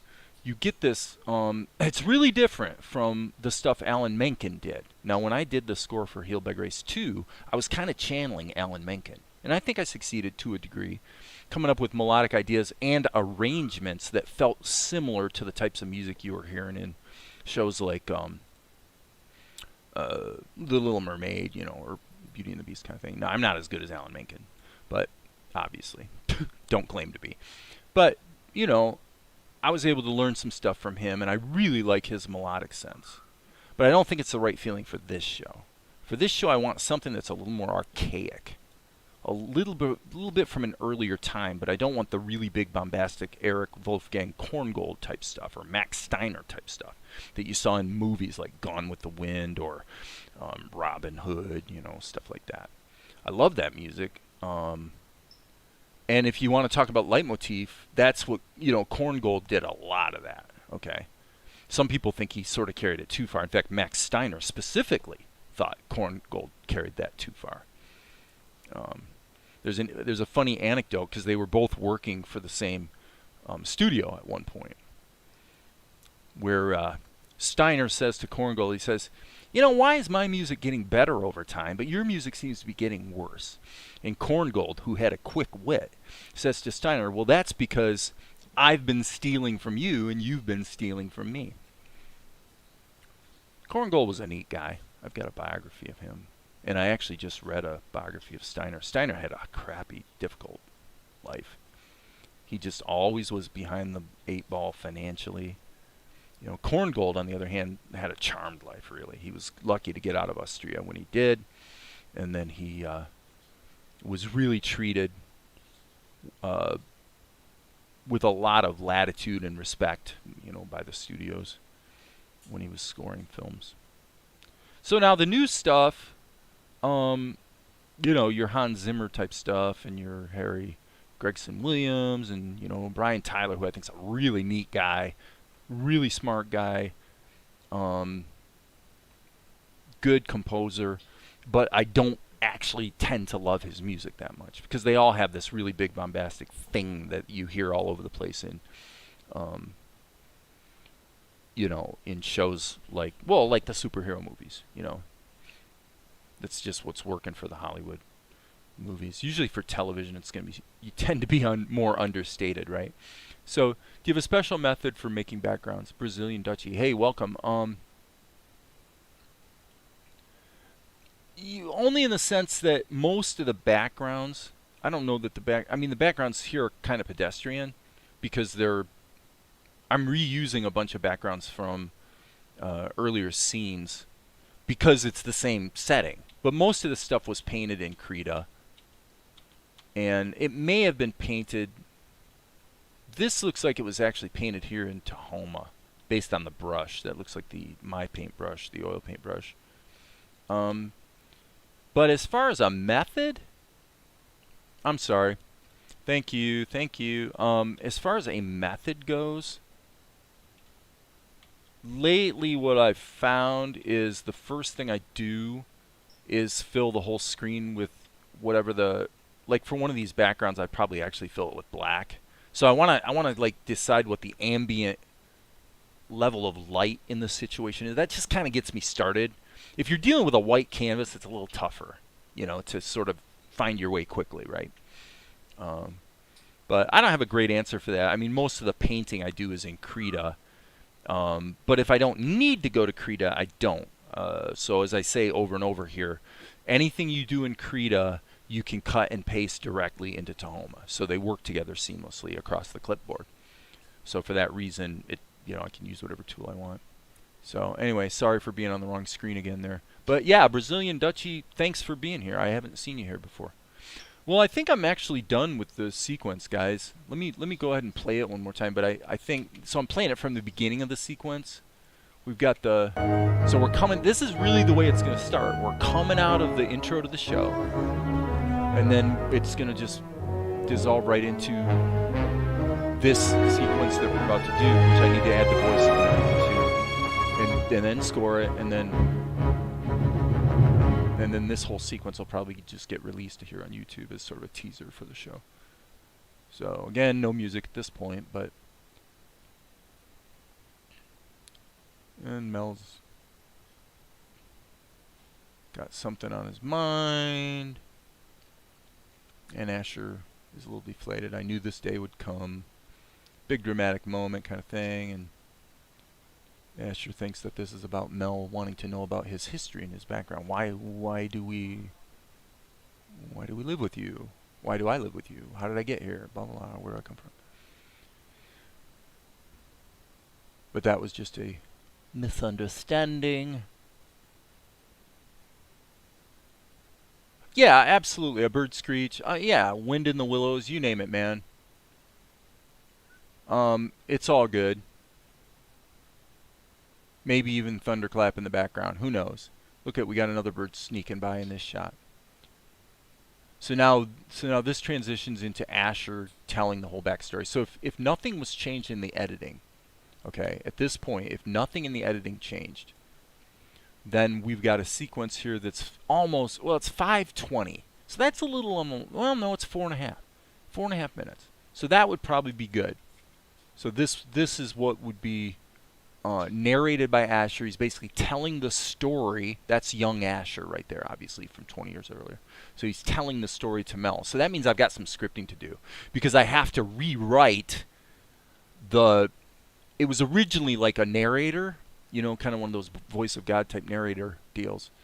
And I made the decision to actually have the narration done by Asher, which gives me maybe a little opportunity for a bit of comedy too, because what happens is they get to the end of the sequence, and actually that calls to mind something else I need to animate.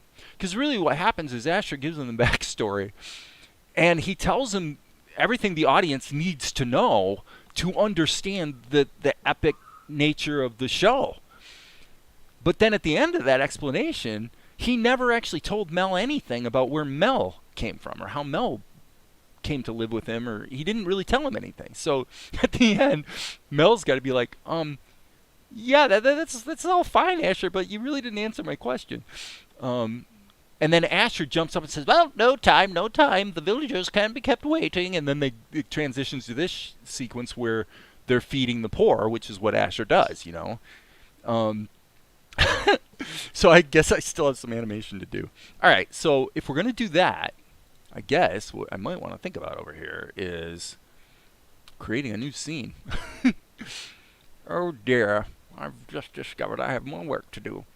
All right, let's do it. Let's create a new scene. And this is going to be, if I look back at the show, we just finished 0000K, so this would be L. I'm actually churning through the alphabet because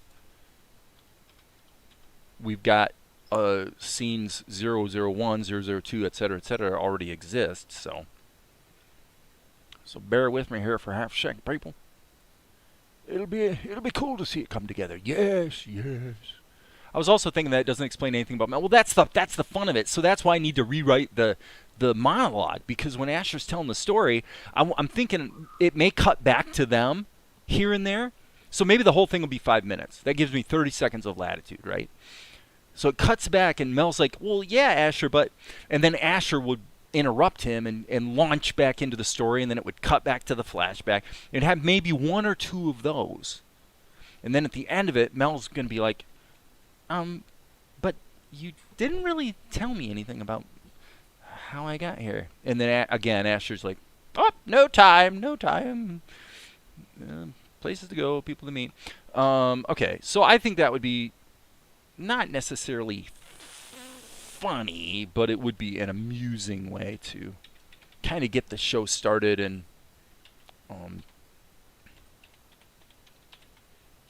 you know, and it establishes a lot of things. This whole sequence establishes a lot of things about the show. In that, you know, you've got those anime idioms. You've got the, you know, there's a lot of things about the style of the show that get established in this first 5 minutes, which is pretty useful. So, anyway, that's all I'm saying, people. All right, save all.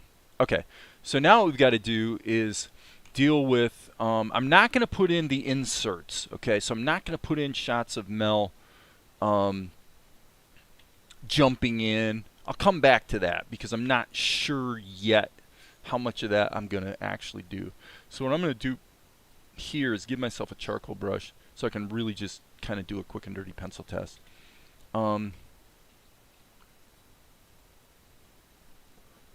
So I'm going to look at the sequence, and the very last thing that happens, I'm going to put this on the preview thing so I don't have to keep switching screens. So the very last thing that happens is we see when Vespigi usurped the throne with this sequence of paintings, and then we understand that 20 years pass. So I need to figure out, I need to look at the monologue. I'm sure I'm going to have to write something here because... So what would Mel be doing? Let me see here. Let me just play with this for half a second.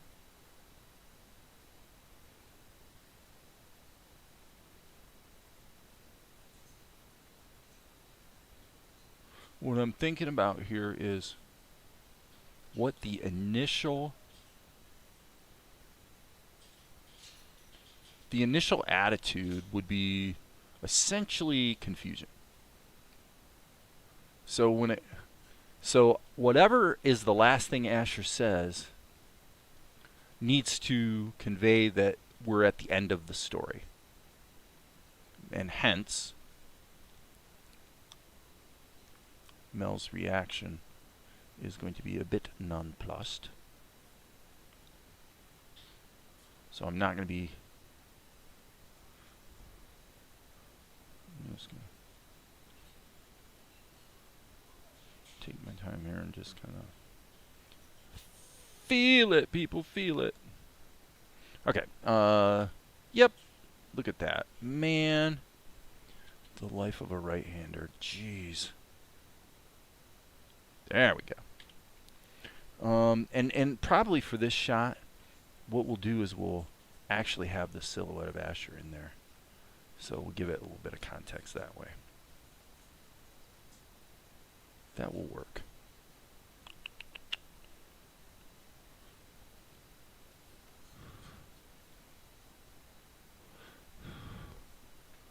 Okay, so clearly we're going to wind up having a blink. And it's probably going to be a double blink.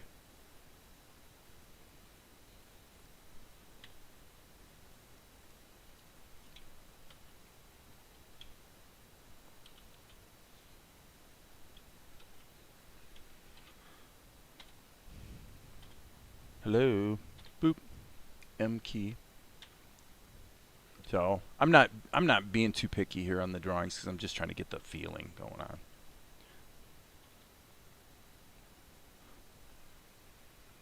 on. And then there's going to be this transitional. I would say let's go ahead and figure out maybe what the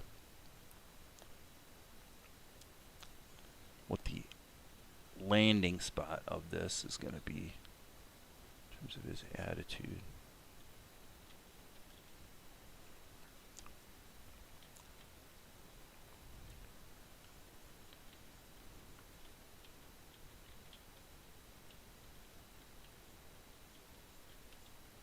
So I'm just doing it this way because it's fun to draw, basically.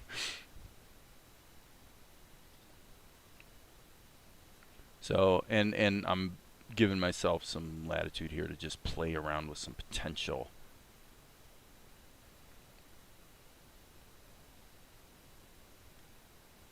expressions.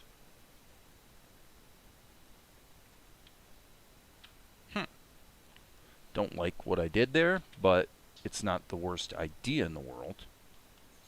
I'm gonna just redraw it, as I say, when I've been favoring lately when if it's not like spot on what I'm looking for, just redraw. Just let's try it this way instead. Yes.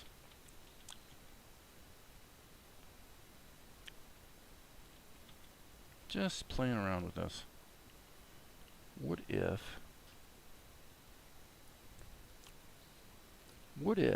Mel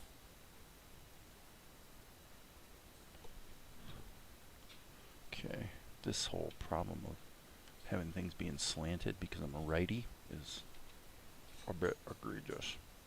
So I need to start mapping the geometry a little more carefully. There we go.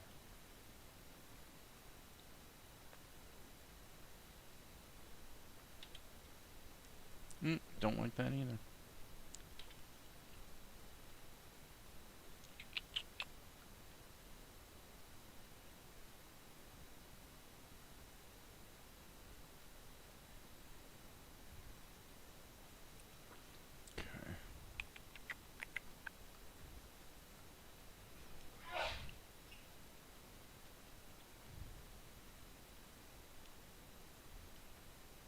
So I don't know if I want to give this the time. Hey Maria. The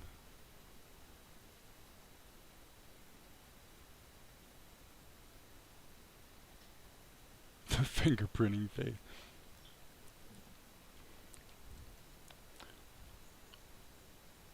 So every idea, has an animation cost, if you will, right? So sometimes I have acting ideas that it turns out are costly. Like it's going to require quite a lot of animation. Like this here, by the way, with the hand on the elbow, I don't particularly love. So then you sort of have to decide: is this idea so cool that it's worth doing, or would it be smarter to come up with a better idea? So I say that because right now I'm playing around with some sort of changes in attitude, double blink, and then kind of thinking, and anatomically this is pretty challenged.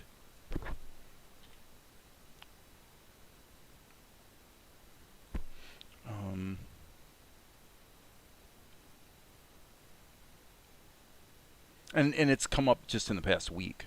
Well, I took there was a whole minute of well, wait, no, not a minute. I'm sorry. It's probably 30 seconds though.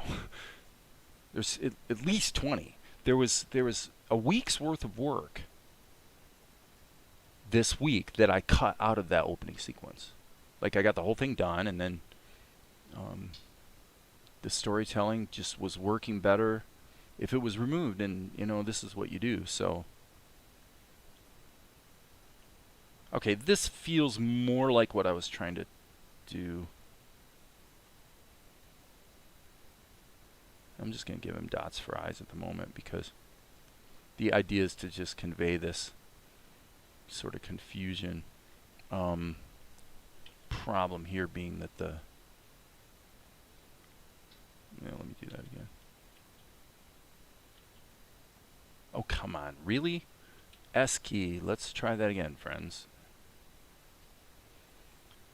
Okay, so this is... Let me see what this... Nope, that doesn't work at all. So it's basically just, it was too high because of where his mouth would actually be. Okay.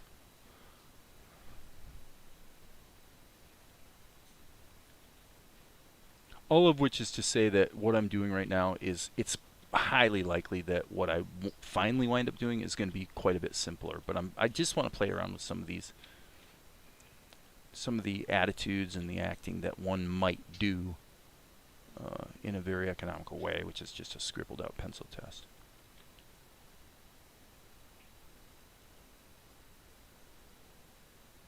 So now this is where Mel would be like, well, actually, Asher, you really didn't answer my question, kind of thing.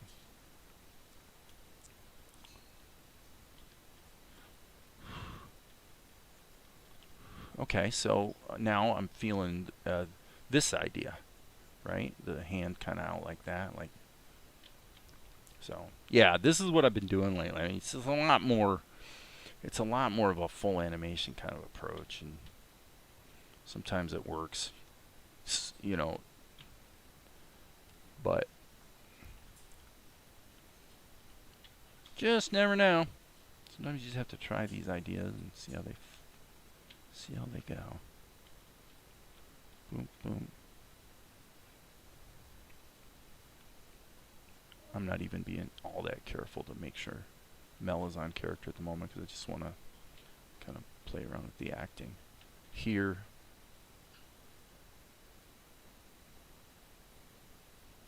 we've got the same problem I've bumped into a few times recently, which is just didn't quite give enough of a horseshoe shape to his jawline. Oh, come on, that's not what I meant to do. Do. Control C. Let's grab this. Erase that. S key, Control V. And so it's always a little bit trepidatious when I'm sitting here doing something live that I feel like isn't really very good. But I think the acting part of it's good. The drawing part of it, I'm thinking so much about the acting that I'm not thinking that much about the drawing. 'Tis what it is, my friends. It is what it is. This has the right attitude, though. So, in other words, getting to what I was talking about. This is actually a great example of what I was talking about. The reality is, this entire sequence, this part is not necessary, right? When we come away from, this is exactly what I'm talking about. I think I've found the answer. So here we come out of this, and Asher's wrapping up the story. And it does fade to black. So now it would be interesting if then what happens is it instantly cuts to this. So it wouldn't fade up. It would just cut to Mel. And Mel just goes, but you haven't even, you know. And so all of this is unnecessary. None of this is all just extemporaneous noise. Oops, that's not what I meant to do. Sorry. I like this drawing. And all of these drawings were necessary to help me find, through the acting, this. This is the part that's actually good. I love this attitude here. And we could, again, put Asher in the foreground like this, you know. and I think this will be a great shot. But Asher, you really didn't even, and that's all he'll say. And then Asher will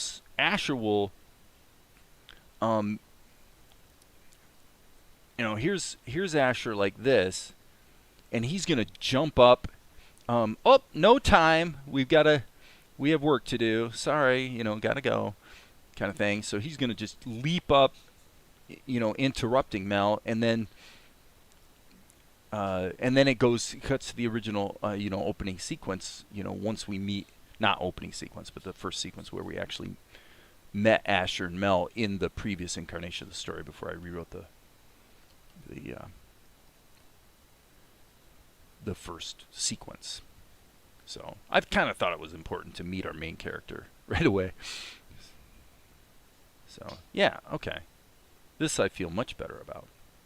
And this is basically what happened the other day. Is I had a couple of shots, and when full chain animation was on here, and we're just batting it around, you know, live on YouTube. We're talking about what's working and what's not working, and as we're chatting about it, I'm like, you know, if we just got rid of this part and this part, if we took these two shots out completely, a whole week's worth of work, I kind of think the show would work better.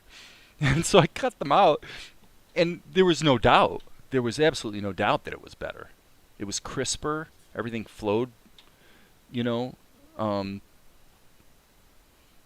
by all accounts, showed it to Valerie. Valerie agreed. She said, yep, it's better.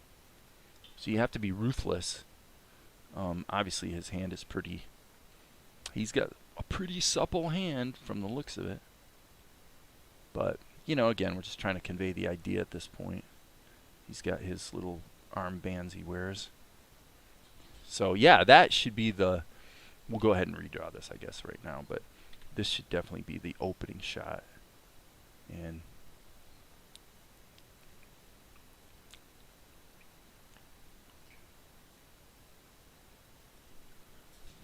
You have to be ruthless to your creation. Absolutely.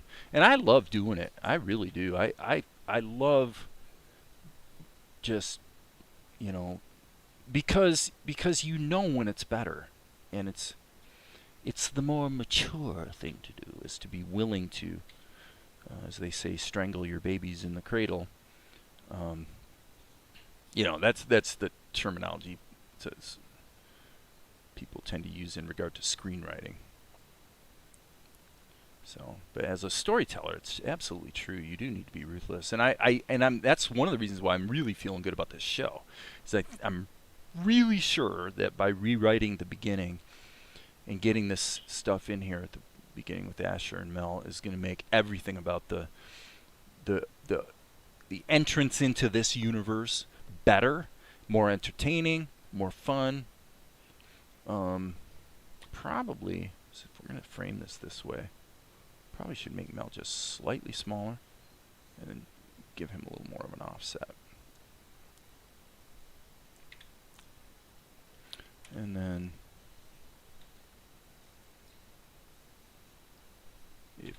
so I'm kind of seeing his eyes looking in both directions kind of thing. E key, E key. Didn't quite love the positioning there, but yeah, that's kind of the idea. So this could be interesting, because what would happen is we'd see we might have one frame where we see this head move just a tiny bit, and then it would literally just fly into a situation here, which would be pretty economical to do, because what we would actually do is we do a proper rendering of Asher here, probably give him one tween, and then just flip his head. And so what we're going to mostly see is going to be this pose here. So now I'm going to try to be a little more meticulous with my characterization.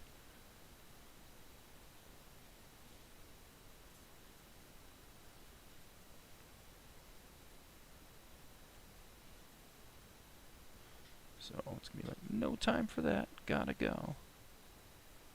And Mel will find out, by the way, for those who are curious, his story, his origin story of how he wound up living with Asher is really important, actually, to the story. And it probably will not come out until the, man, I would expect probably the 3rd or 4th episode. Maybe earlier, we'll see. You know, it probably will be a proper flashback situation, and it's really quite interesting and important to the mythology that we're building, you know, in this show. So then remember to fix his beard after. You talking about, I don't know what you're talking about on fixing the beard.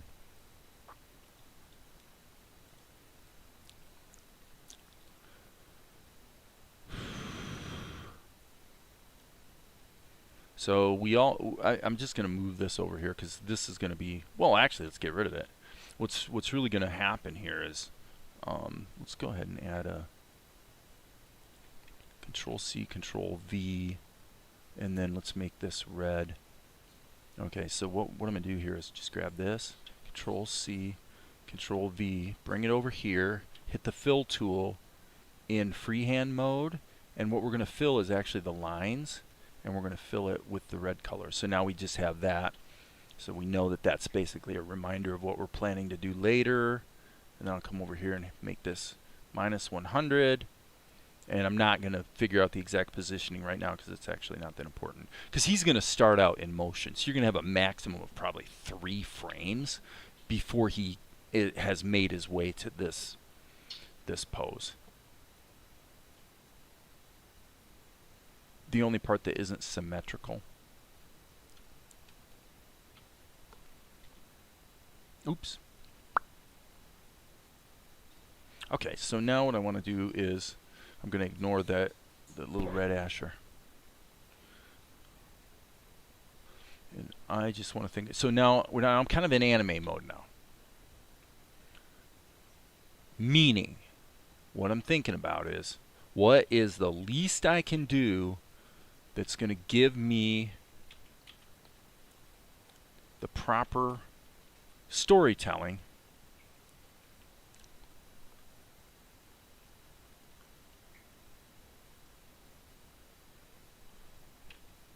without necessarily having to do 18 zillion frames of animation. I mean, I think if you're creating an anime, that's what you're thinking about a lot of the time.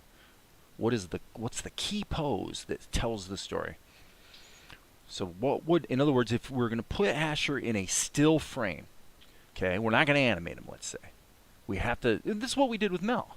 You know, once I figured out what the right pose was, there's literally no reason to do anything, you know, have half a second or a whole second of just stuff to get him to this pose is totally unnecessary.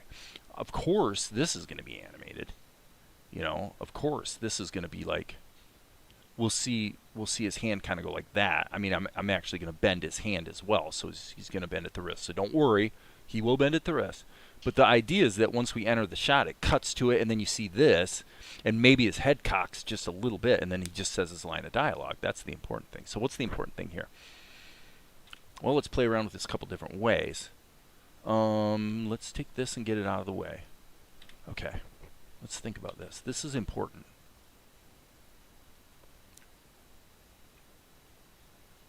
This is actually super-duper important. So, fairly animated. I was thinking his beard was... Oh yeah, it just depends on which way he's going. Depends on which way he's going. Alright. So now one idea would be that his arm actually is... and we could actually, if there's only 3 frames, you could literally just draw a blur, bloom, bloom, bloom, and he lands in this position, right? We're generally operating at 8 frames per second, so there's a lot of snap, you know, in the animation. So he jumps up and says, "Yeah, I mean this would work if he goes from the seated position and to this landing position."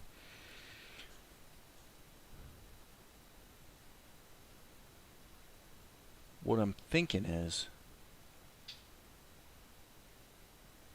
okay, I'm thinking of a different way to do this.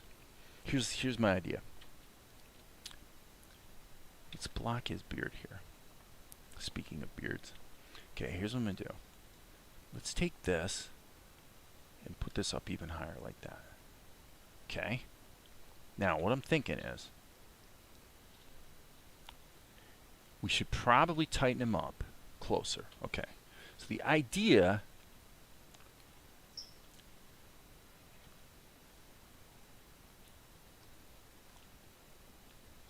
is that he is going to literally reach off screen. This would be kind of an interesting idea. He's going to reach off screen. Oops. And when his hand comes back, he's holding his walking stick. Okay, this is just my first idea here, okay? So this head would start about here, right? And he's going to leap up over like 3 frames, and his arm is just going to whip off screen and then pop back. So by the time we get to like frame 5, he's going to have his gnarled little knuckles around this walking stick. Just an idea. Oh, no time. And his other hand would then come up like this, like, oh, nope, sorry, wait, nope, can't do it. Gotta go. So gosh, what I should do is go Control C, Control V, make this blue, and say this is, so this is 1, and this is 2, with probably 2 tweens in there. So it's actually looking about like that. If you're into, you know, the traditional way of doing tweens, his body's gonna be moving so fast that this is just gonna be a blur anyway. We got a lot of latitude to get from here to here. So then we got 2. This is part of 2. This would be 3. Boom, boom. Probably 2 frames. This will probably be total snap mode. I don't even know if that needs to be tween. And then 4 would be this hand coming up into position. Now I don't like the way I drew the hand because it's angled too much.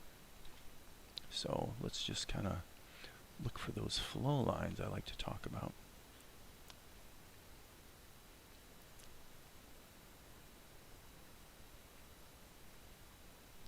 What time is it? How are we doing on time? 2 hours. Been live streaming for 2 hours today so far. Okay, and all of this works particularly if we balance the first drawing with the same thing here in the second drawing, which is we've got a silhouette of Mel on this side. So that kind of excuses us not necessarily following the rule of thirds as closely. We're going to allow this whole deal could be just a little off that way, and this whole deal is a little off this way. Not horrible. I'm going to save my work. Not horrible. And then of course we'll have to smack a bunch of lip sync into there. Alright. So here, if we want to make our life easy as possible, we're going to just start cheating right now. So what I'm going to do is I'm going to say boom, boom, boom, duplicate, S key,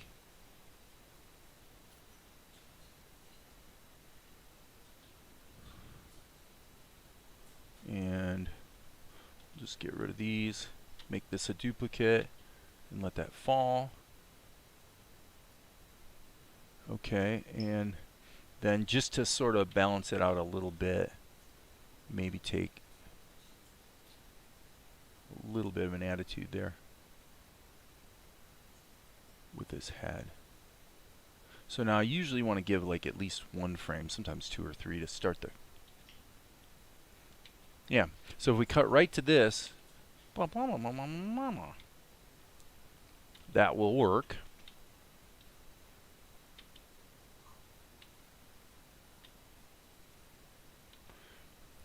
Okay,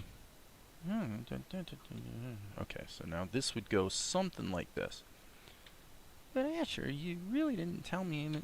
Okay, right about here, what you'd see is this starting to move, and then all of this would be eliminated. Control X, and then we'll pretend that this is already animated even though it's not, and so then you're going to see... Yeah, except where the hell did my other drawing go?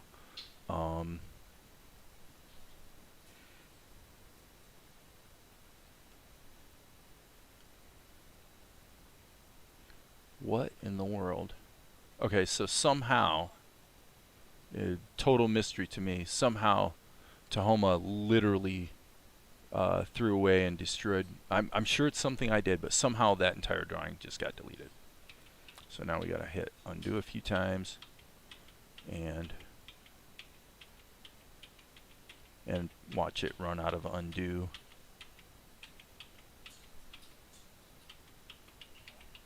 Watch it run out of undo steps. And look, this is obviously corrupted. So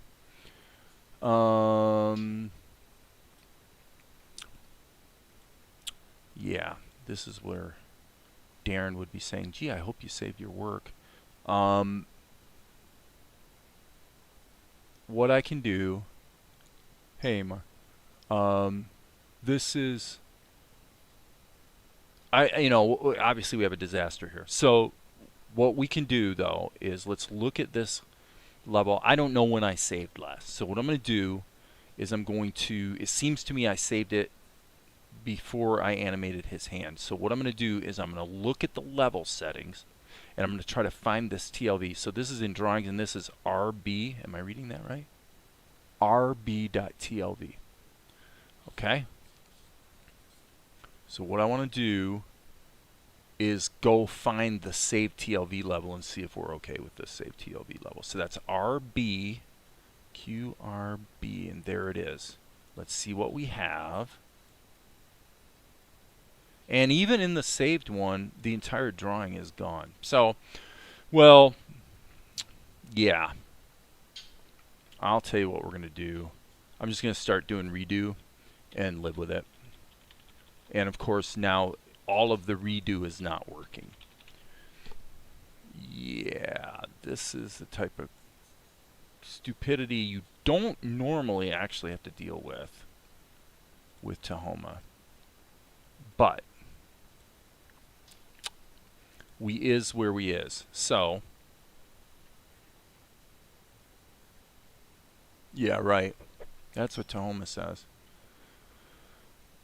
So, I don't care. I'm just going to reload this and see what happens. I have absolutely no idea what the status of the thing was. And so, for some reason, this entire drawing got deleted. I've literally never seen that happen with Tahoma. So, screw it. It is what it is. So, here's Mel. Asher's down here. He moves up to here. His arm flies off. Wow. Flies off the screen. Comes back. Got his pole in his hand.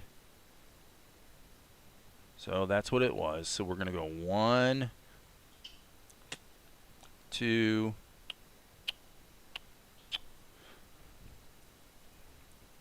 And this is part of 2. 3, and then 4 was going to be his hand coming up saying, hey, we can't. So whoop-de-doo, it all had to be tightened up and inked anyway. So I'm going to save my work, and that's that. There's no such thing as animation software that doesn't give you some nasty surprises every once in a while, and Tahoma's better than most, so frankly I ain't gonna complain. Alright, so here we got him sitting down at the table. And then he leaps up. So, boom, boom, boom. And I'm just picking the other colors randomly. Just so certain things stand out so I can see what I'm doing. So the hand goes out like this. And the other one comes back here. Cuff, elbow, wrinkles. That the gravity would be pulling that straight down. Gnarled hand, pull, and then, oh, we can't, no more time to chit chat. Okay, that at least reminds me of what it was I had in mind, and as I like to say, the world will keep on turning. Alright, save it. So, it's a great concept, actually. Whether it will ultimately be, you know, like, definitively amazing or not, I don't know. But I think with that, I'm going to wrap it up. Do I hear Valerie? I do hear Valerie. Yeah, it's been 2.25 hours, and I'm kind of ready for a break after that little setback anyway, and I think we've made really good progress today. So with that, I will call it good for now. I may be back on later today. We'll see. But with that, as you guys know, there will